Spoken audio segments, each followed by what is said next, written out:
Okay, let's get this driver's side head off here. Valve cover first. Got to get the oil dipstick out of there.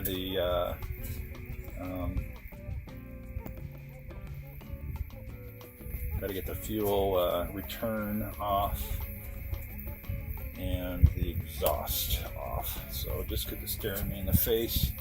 Let's start with this. Well,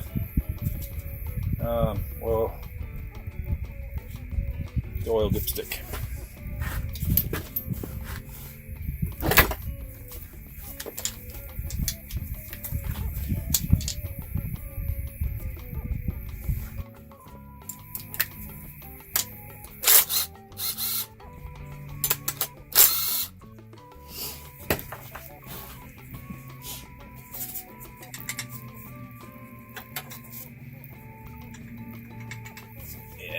Trying to do it without pulling that little guy off, but it ain't gonna happen.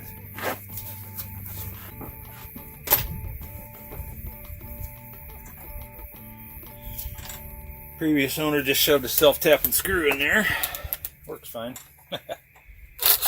Try to get all the right ones in here though on the rebuild.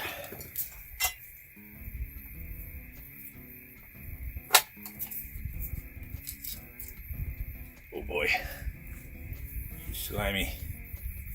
You can see where it's just, actually that's in here, just presses down into a hole in there, to the block.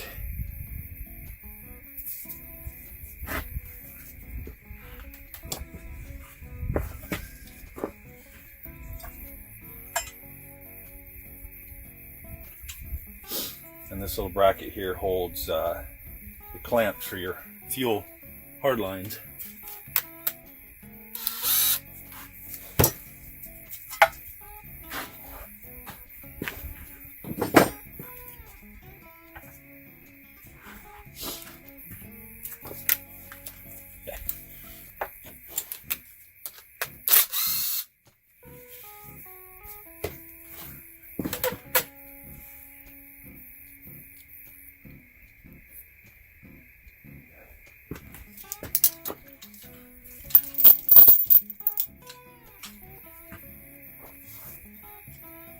And then your valve covers.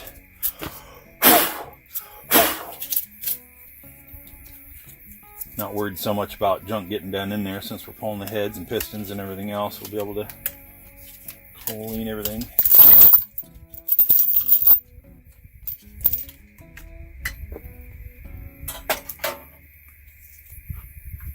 We've got 4 bolts on the top and then 4 studded bolts on the bottom, like that.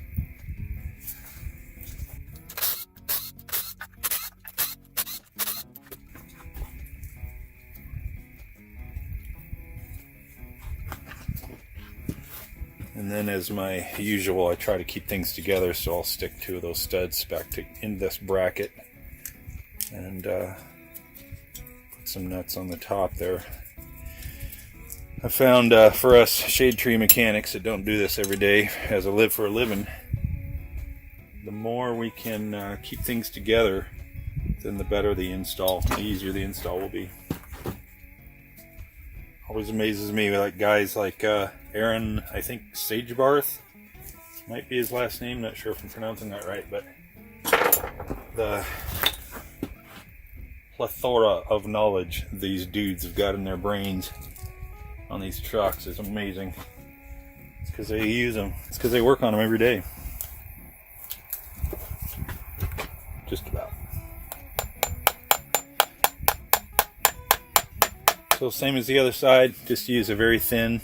This one has actually got a chiseled edge on it to get it, pretty much just to get it started. And you want to keep, if these were put on what I consider to be correct anyway, using black RTV, it's stuck on there pretty good, and you can bend the lips on the valve cover here. So you want to keep this nice and flat so that it doesn't bend anything up, and just use it to go along and break the seal on 3 sides and then peel it back. But just like on the other side. It's got one extra little lip right there that can be difficult to get over here.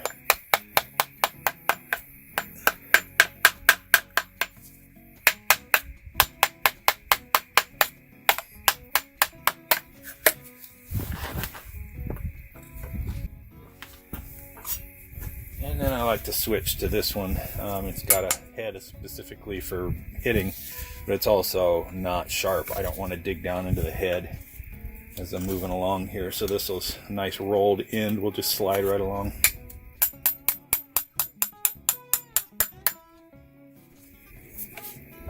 Just take it easy. Don't bang the shit out of anything. Come up on something that stops you, try to find out what it is. Don't just rail right past it like I usually do.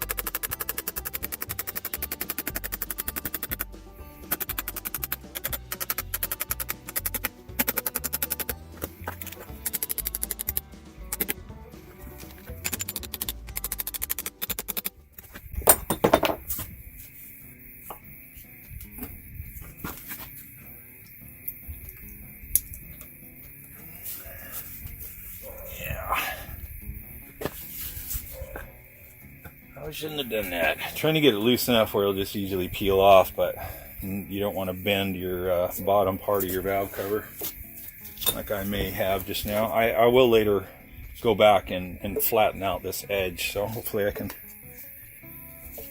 fix it so it's not going to leak on me.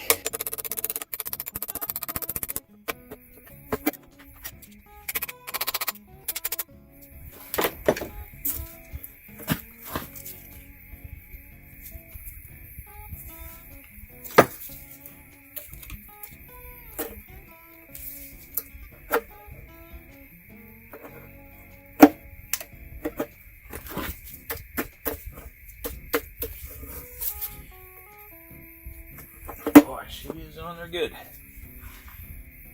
We've got to pull this bracket holding the belt tensioner off anyway. And we'll eventually have to get this bracket off, engine lift bracket off of there anyways, and that's part of this. So after taking the power steering pump off and whatnot to get the motor out, all we've got left is 3 bolts on here to take off, so that shouldn't be a problem. 15 millimeter.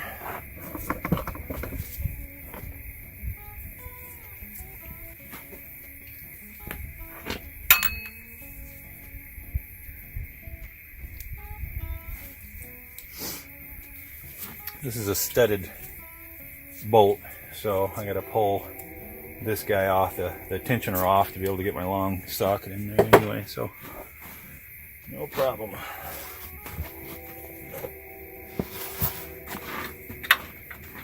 $18 for this guy. Put this tensioner on. Tensioner came from Napa. I put it on in the mountains of Montana with not a damn soul around me. Where do those go?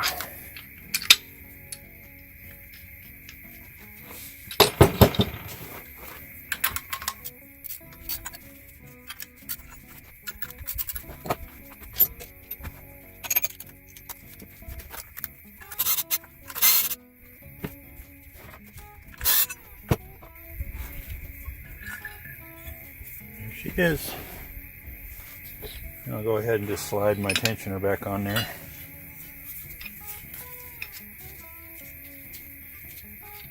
By the way, if you're ever needing to change your tensioner, that's all you're looking at.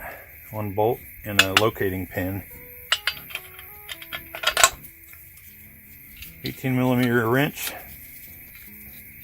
to loosen it and pull the belt off, and then the 18 millimeter pulls that stud out and or that bolt out, and you've got your you've got your tensioner off. Easy to change.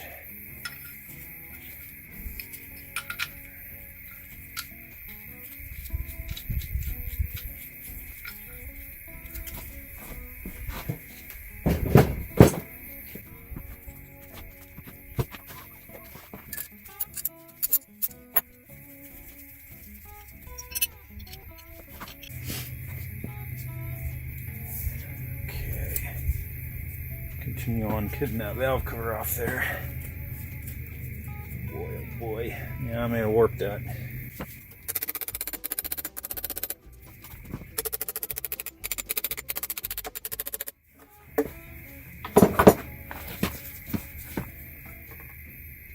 Boy, I'm just on there good. All right. Just keep whacking at her.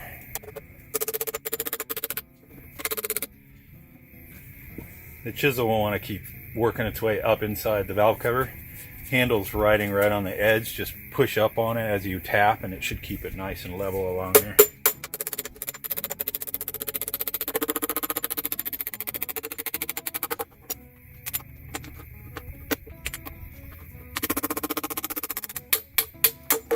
Okay.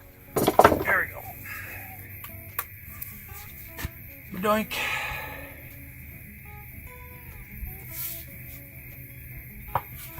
I put new buttons, so they're looking like they're in great shape.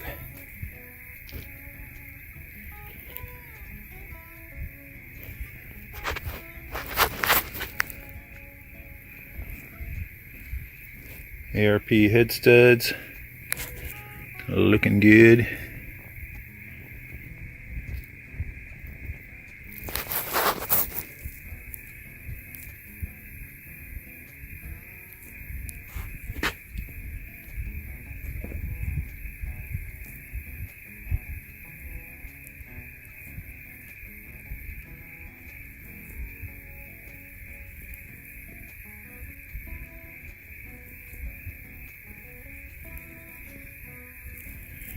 Nothing too scary yet. Okay, let's go ahead and pull the exhaust manifold off and then your glow plug controller here, glow plug relay.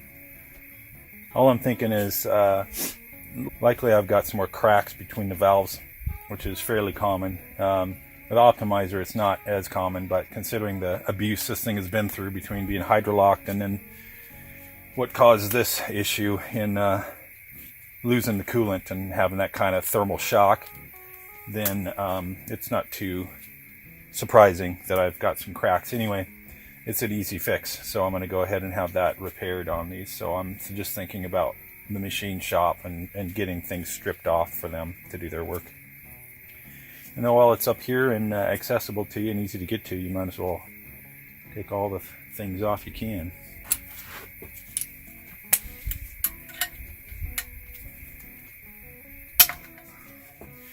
Sometimes the socket won't reach all the way in. Instead of going to get a deep well, sometimes you just slide it up and it'll bite on enough. And this, the ratchet or the extension's not all the way in, but it's enough there to pull it off, just to get it loosened up.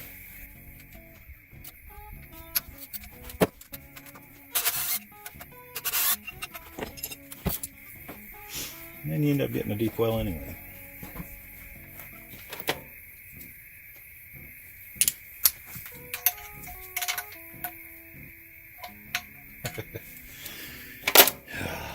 GM.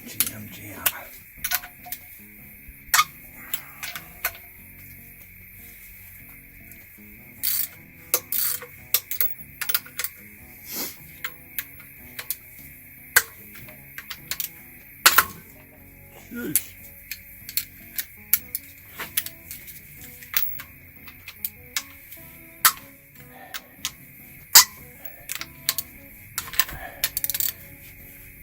That was a little loose. Antices though, see how these are coming right out of there? Love it. I was once told early on by a well-meaning advisor, you know how those are, that you will never take a GM exhaust manifold bolt out without breaking it.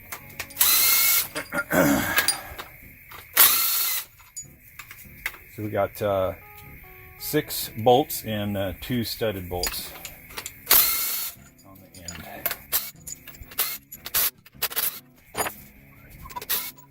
And here you see I have gaskets on here, and they seem to work very well actually, but you're not supposed to use gaskets. Sure, I said that on the other side, but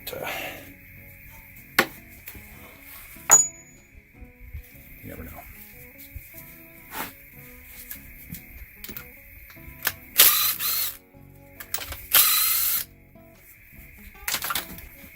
back head on the driver's side is your glow plug relay. Two 15mm nuts and it slides right off. Unplugs, take the power off, that's it.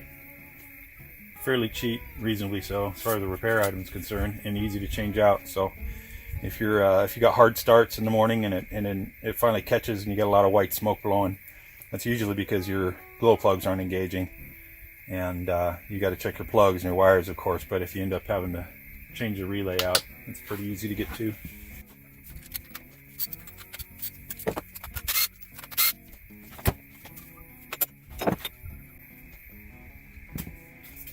Okay,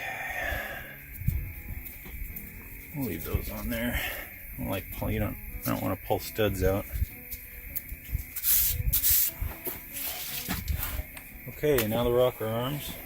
Hopefully all the work I'll need to have done on these heads is just to check them for true, considering we blew a head gasket and there was a lot of cylinder pressure and all that in there. And also repair those cracks.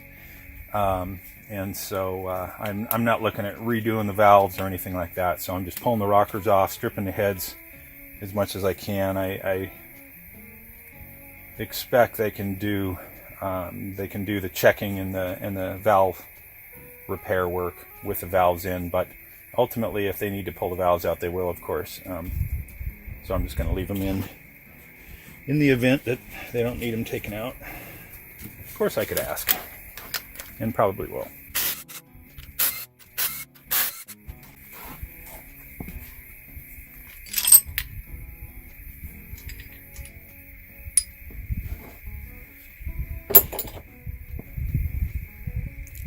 These are the rocker arm buttons, by the way.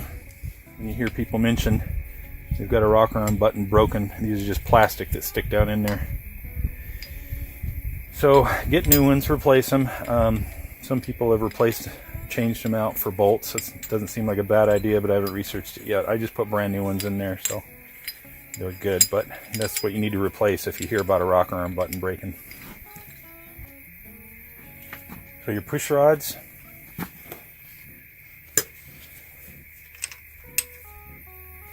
Have a brass coating. You can see the coloration, perhaps. On this side, they do not. They're just silver. The brass goes up. There's different hardnesses, so you want to make sure they stay the same. Personally, I keep everything exactly the same, going even in the same hole. When I do reassembly.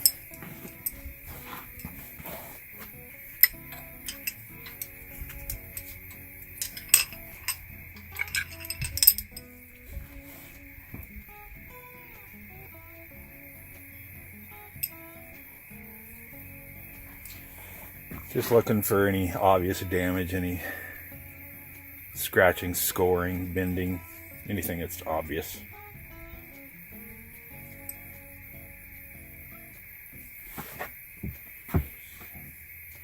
All looks good so far.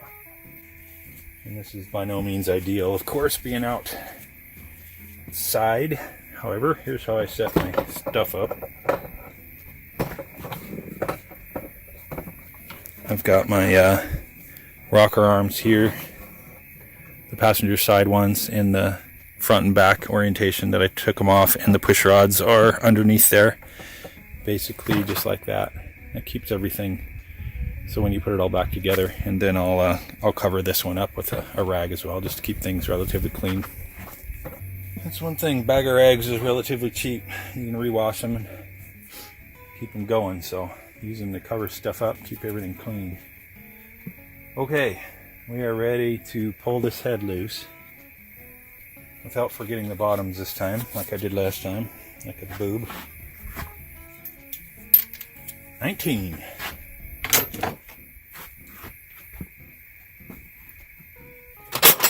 And I still haven't retrieved my breaker bar from my buddy, so I gotta do it the hard way. Just like you torque it down, you want to do it in stages. Just break them free in a crosshatch pattern, and then a little bit looser, and then about the third time it'll have broken free. So, but you want to try to minimize warping or excess pressure in any one area of the head at a time.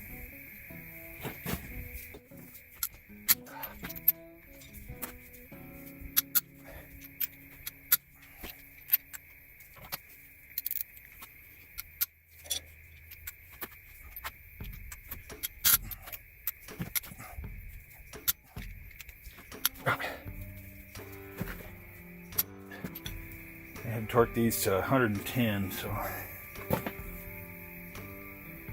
pretty burly. They're pretty good.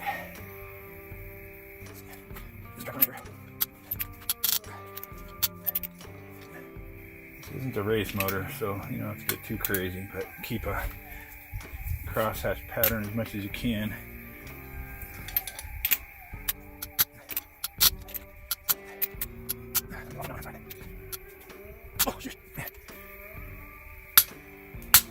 Yeah, could have done better there, but you saw I just broke them free, just barely. So it should be all right. Try to pay attention here. There.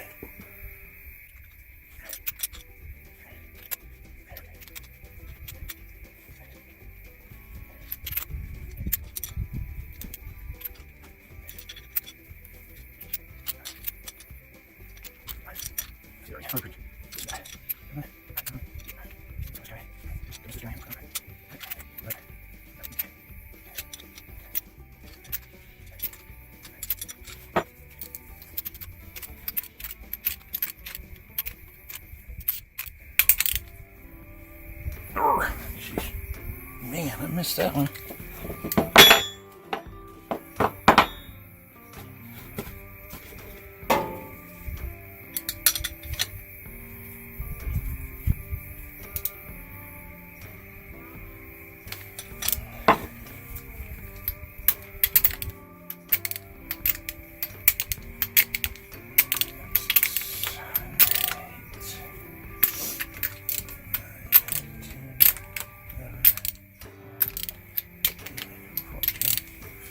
And 16, 17, okay.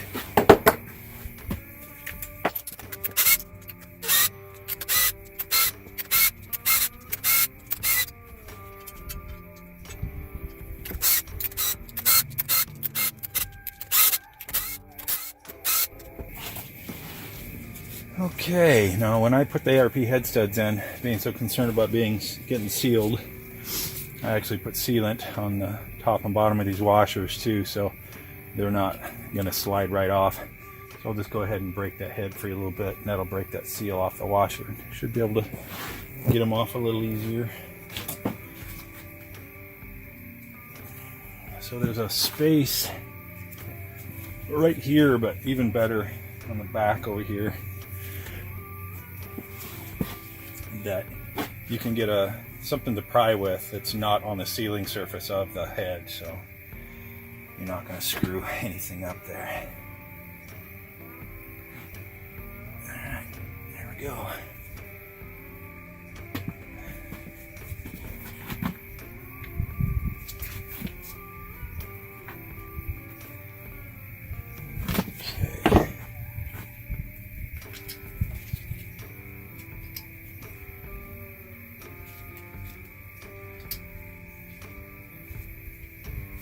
It says I use the GM sealant. You can see where it's sealed up on the bottom of that washer fairly well. I have no idea if coolant tried to make its way up past through there, because I also sealed the bottom portion, of course. But first time ever doing studs, and the plan was to never have to get into this motor until it was wore out, but that plan was changed for me. Things happen. I might just pull this head off. That's probably gonna be easiest. Worry about them difficult washers later when the head's on the bench.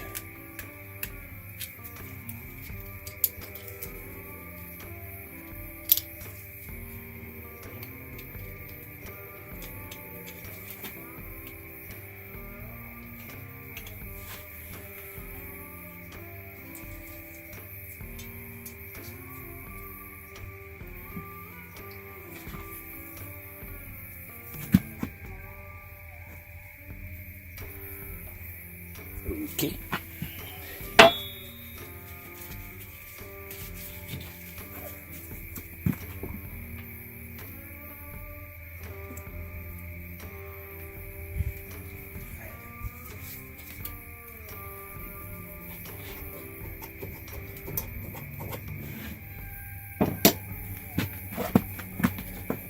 Make sure I've got a clear landing zone.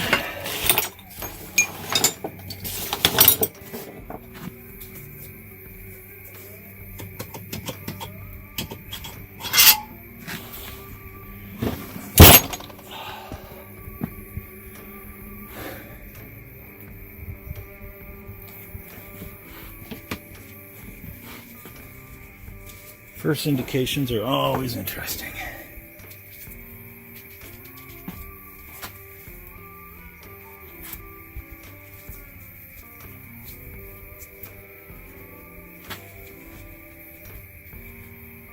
Gasket on this side sure looks good.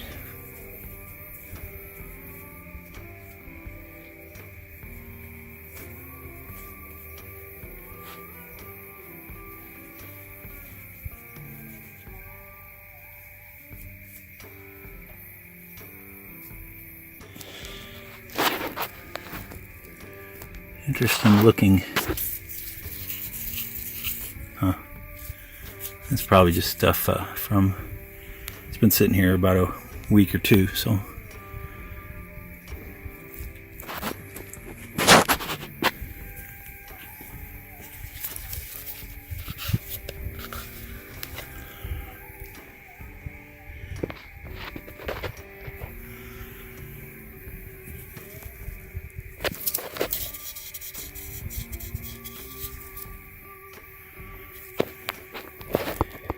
See the cracks on that sucker? Pretty sure that's from when it got hydrolocked. So far it's looking like every cylinder's cracked, so.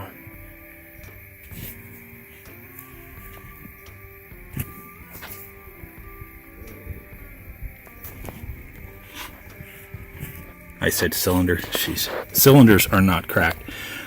It looks like so far that every piston is cracked, so.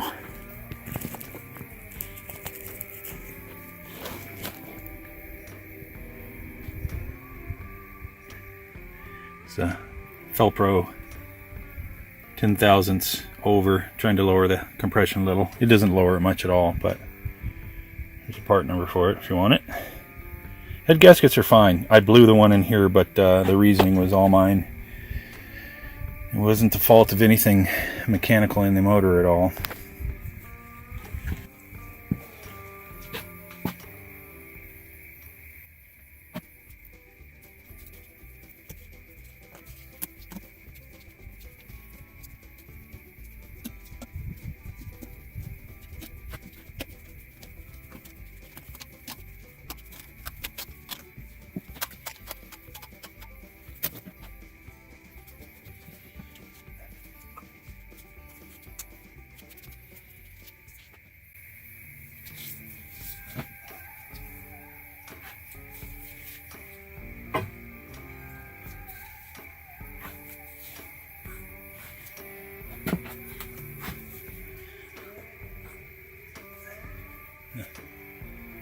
Somebody presumably smarter than I am was saying the pistons protrude above the cylinder deck by a certain amount, and I thought, no, pretty sure that's a nope, because the head is flush, so there's no space in the head for it to protrude into. And sure enough, I'm looking at these being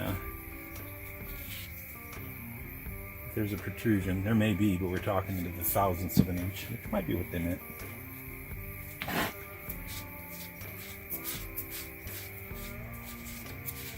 By the way, these are naturally aspirated pistons, which might have attributed to the fact that they're cracked, but still, the abuse is what really caused it. So, can't forget that. What parts you have and what they were meant for doesn't always mean that they were subpar parts. It goes for the motor as well. You abuse it, it'll break. Same with all the parts and pieces.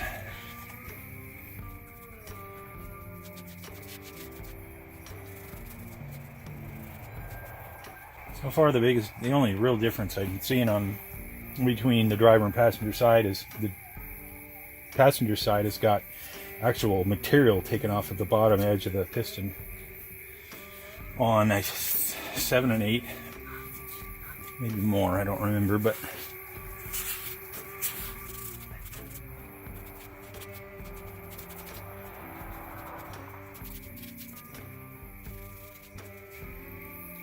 boy, that's really cracked. Really be curious to see if it's cracked all the way through substantially. I assume that it is, just the nature of the crack, but from what I understand, the thinnest part of the dome of the piston is a 1/2 inch thick.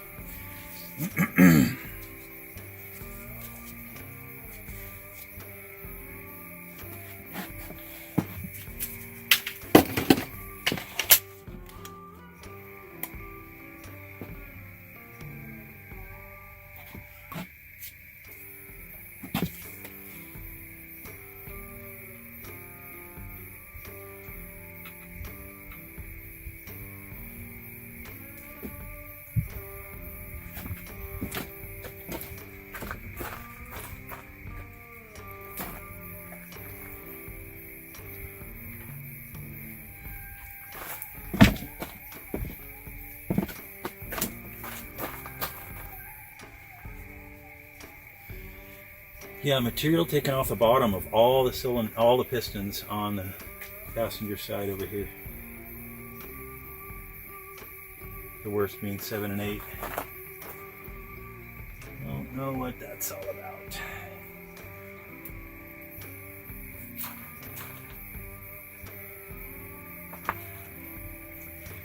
6.5s, by the way, can be sleeved if you end up with a cracked cylinder.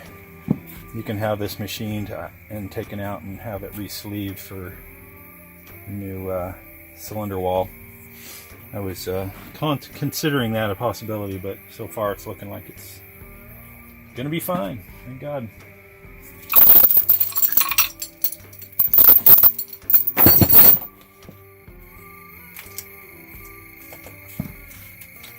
Let's spin this puppy over. No, I'm not. I gotta drain the oil. Don't forget to drain the oil. Unless you like really bad messes. Okay, let's look at this head.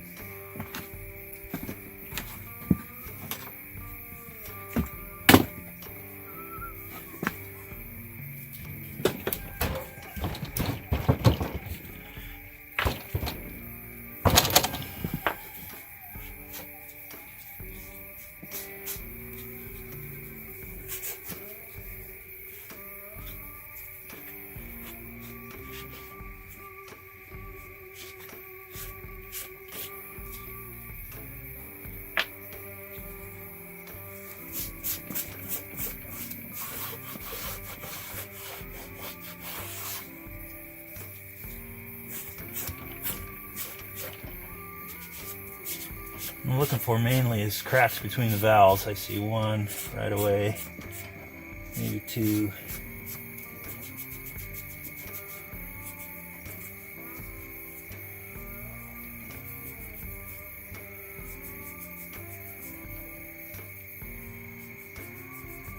Probably just pushing carbon into it, not helping my visuals much here.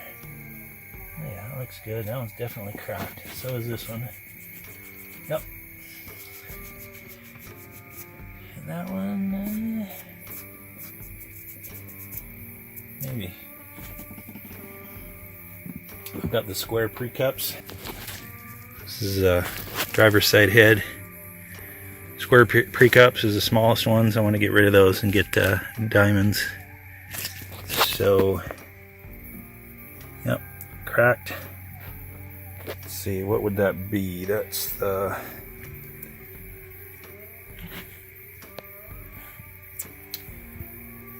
So we're looking at 1, 3, 5, and 7. I think so. 7's cracked. 5 is cracked. 3 is cracked. 1 is cracked.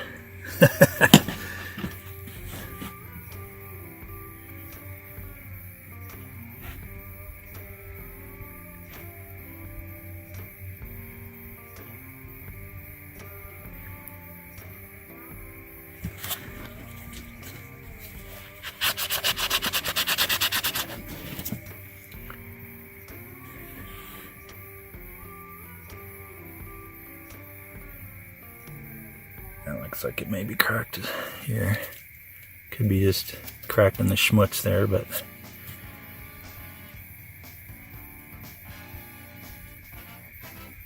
have to wait and see on those.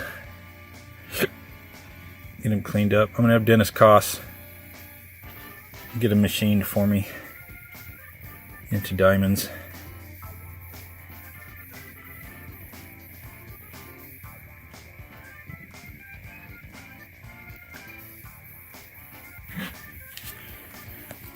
Okay, that's it on that guy.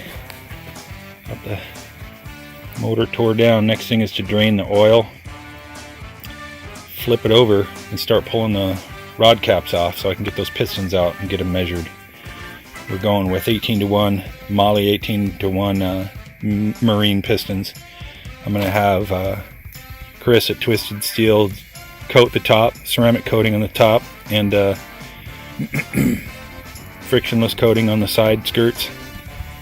So we're going to have some really good solid pistons, and then have total seal rings. So we'll have little to no blow by, and those pistons really should last now that I got this thing figured out. And I've made some mistakes in getting it hydrolocked, and then having it overheat was just a freak screw up on my part. So yeah, we should have a much more improved motor when we're done here. So we'll start that tomorrow.